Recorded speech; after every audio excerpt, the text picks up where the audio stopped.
Hey guys, welcome back to our new video. So on this video we are gonna look how we can add your preferred Plumper's details on your profile in Justdial app. For that, just open the Justdial app.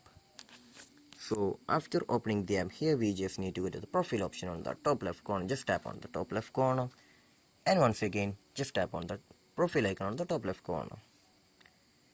Here we just need to go to the edit profile option. After that, just go to the favorite option. When we tap on the favorite option, in here we can just see the plumper option. Just tap on it. After that, once again just tap on the favorites option and then just go to the plumber section right here. So just choose which are plumbers details that you need to add to your profile. So this is where we're gonna add your preferred plumbers details on your profile in Justdial app. So I hope this video was useful for you. So just do like, share, subscribe to our channel. Thank you.